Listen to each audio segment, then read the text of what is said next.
I've had the Pimax Crystal Super for about 30 days now. Been a fairly busy time. I haven't spent as much time in the headset as I would have liked, but I estimate it to be in and around 30 to 35 hours. But that's enough in my opinion to give you an informed opinion and following up on my initial review. If you missed that video, link in the notes below.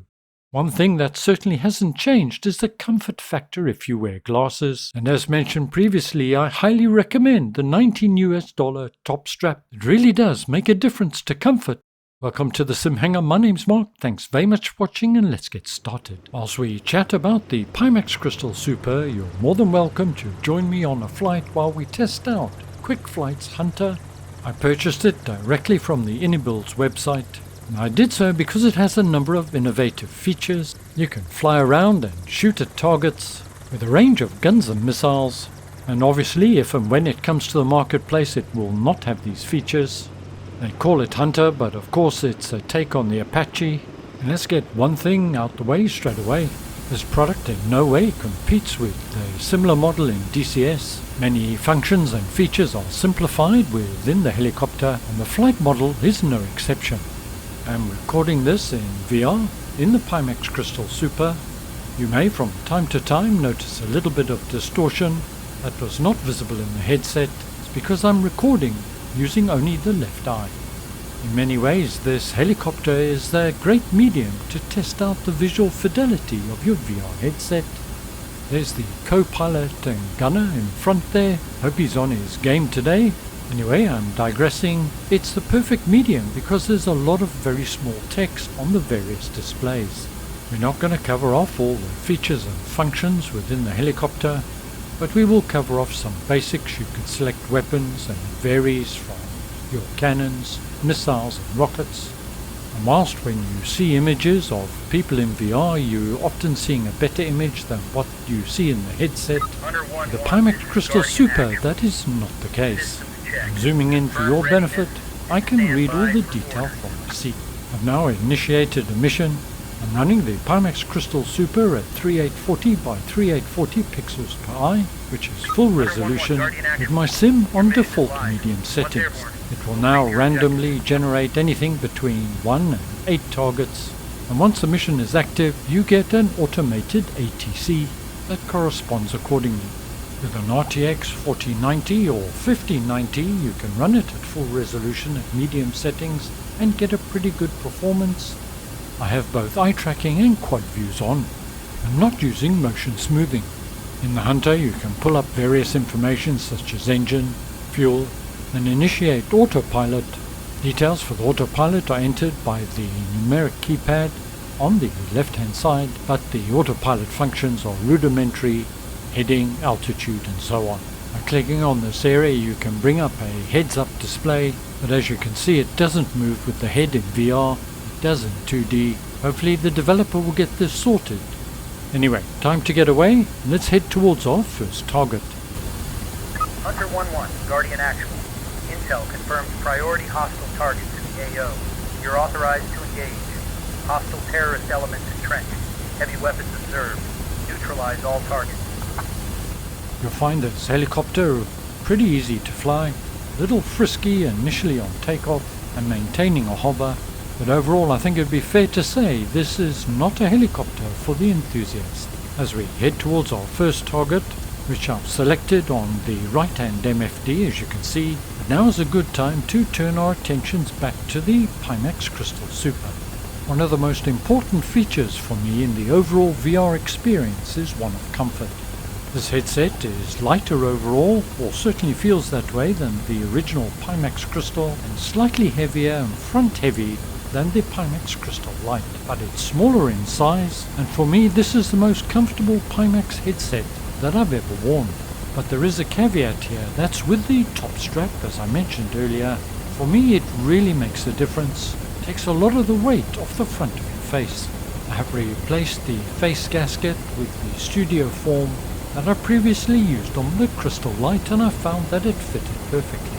As we fly away from the island we can see that it's early evening, the sun is low on the horizon and will be setting soon. The second most important aspect to me is the visual fidelity, but combined with that is the brightness and sharpness of the image with that pixel resolution. And this is certainly one area where Pimax have hit the nail on the head. If at any time you do get a Pimax Crystal Super and you're struggling in terms of image, well, as noted and shown in my initial video, make sure you set your IPD manually. The auto IPD does not work correctly in my opinion, and a poorly set IPD can not only just affect your binocular overlap or stereo view, but the clarity and sharpness of the image as well. The distortion profile within the headset is good, but you do get some warping right at the very periphery of your view, something very common with aspheric lenses. Hunter 1-1, you're 10 clicks from target zone. Keep sensors active. Maintain current speed and altitude. 10 kilometers from our first target. My weapons are on cannon and they are armed. Targets can be both land and sea-based. This one, looking at where the target is obviously sea-based, so it looks like we're going to be after a boat or a ship. The third most important aspect for me is the field of view or FOV. And it's here that the Super excels. No letterbox view here. I can't recall my exact tests in my initial video, but it's about 100 degrees vertical and 124, 126 horizontal. And for me that's good enough. I know they've subsequently brought out a wide FOV version. I haven't tried that, but to be honest I'm pretty content with what I've got. Another aspect that's worth discussing and very relevant to many flight simmers out there is the 3840 by 3840 pixels per eye is great, but what if you don't have enough hardware or adequate grunt to achieve that?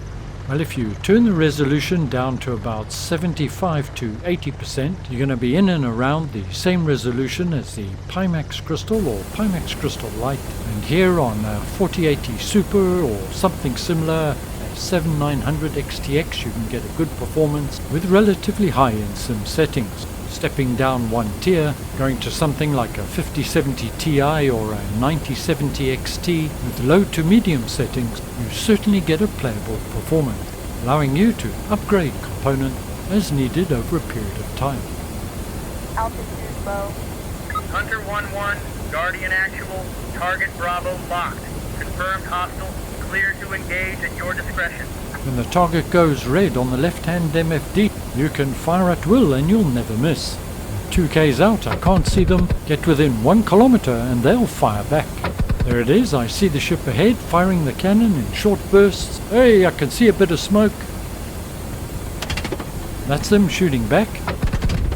Time to give them a good taste of these cannons. Good effect. Target Bravo eliminated. Sending coordinates to target Charlie. Chalk another one up for the Hunter team. The smoke effect is very good. The rest of the imagery is mediocre. But of course you're not flying this thing for a sense of realism. This is just about fun, or perhaps help you get rid of those frustrations with Sim Update 2 and Sim Update 3. When facing land targets you may get rockets launched at you, and if that happens, well, you can deploy your flares. There are a number of odd key bindings required to activate these. Make sure you read the manual that comes with the aircraft. Well, now it's time to move on to our second target. You can see it displayed on the MFD. Let's turn on course and go for another one. The Pimax Crystal Super, as you would expect, comes standard with sound. The speakers themselves are adequate, they do a fair enough job. But if you want to upgrade that, then the DMAS off-ear speakers are so much better. It's what I'm actually using at the moment. And if you order before the end of June, well, you get them free with the Pimax Crystal Super. With the DMAS, the sound is immersive and quite honestly just about as good as anything else out there, in my opinion. But the Super does have some anomalies. Look at this. It's a minor thing you probably didn't notice, but displays such as text, etc., when you switch views, seem to dim and then get brighter. It happens very fast, but if you look for it, you can see it. Let's try it again at a slower speed. Not a big issue and doesn't distract from the overall simulation experience, but thought I'd mention it. Mura is evident, as mentioned in my original video. It's far less than the headset that I experienced in Dortmund. This particular headset is no problem at all, I don't notice it now. And it'll be interesting to see what the feedback from the community is once the headsets start getting shipped. Hunter 1-1, Guardian actual. Target Alpha confirmed. Weapons hot. Clear to engage on your mark. Altitude low. Okay, second target coming up. I've switched to missiles. As shown earlier, the enemy can fire back and they can inflict damage on your helicopter. So we're going to allow a little bit of damage and see what happens. 1.9 kilometer to target. I still don't have them visual. Oh yes I do, there they are, low on the horizon. It's another ship. We're going to let them fire initially, inflict a little bit of damage on them, assess the damage and then turn back round for the kill. One missile away. Oh, one of their bullets must have hit the window. Nice effect.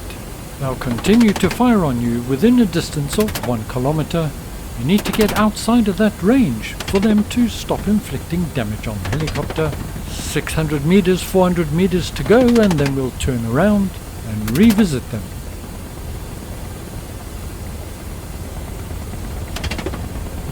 Airframe, critical damage. Taking lots of damage, better get a missile away. Missiles low. Airframe, critical damage low. Critical damage, let's hope we can make it to one of the islands there. Well, we just made it to the island, and providing you can land in a relatively level and flat area, you can call for repair and resupply. The external frame is riddled with bullet holes. Remote support request acknowledged. Locate flat and secure terrain. Backup unit en route. PA-5 mics. The Pimax Crystal Super uses inside-out tracking, and for the vast majority of the time the tracking works just fine, but occasionally it will lose tracking, resulting in you having to reset. You can do this without exiting the sim, etc., but it is distracting. I know that Pimax is aware of it, and it's something that they're working on to improve. All in all, I have to say that I'm very impressed with the Pimax Crystal Super VR headset. The Pimax Play software is stable, you have no connection problems whatsoever, and whilst this headset is priced more towards the top end, it's by no means the most expensive, but you're getting all the bells and whistles with the exception of mixed reality compatibility. With this headset, that is just not a practical option. If you're looking for a VR headset that has good stability, absolutely excellent visuals, eye tracking and foveated rendering, and a true PC VR headset, then the Pimax Crystal Super should be on your consideration list. It's a headset that I use now daily. If you are thinking of one, there's an affiliated link below that will provide you with a small 3% discount and earns revenue for the channel as well. With regard to InnyBuilds and KwikFlight Hunter for Microsoft Flight Simulator 2020 and 24, it's innovative, it is fun, and at times a useful distraction, but I suspect that its longevity will be limited. But then again, it may depend on what you want to get out of the sim. Is it worth £24? Well, no, not in my opinion. If it had been £10 or maybe slightly more, it would have got a recommendation. Thank you as always for joining me today. I hope you found it useful and informative. Stay well, look after yourselves. I'll see you all again very soon. And ciao for now.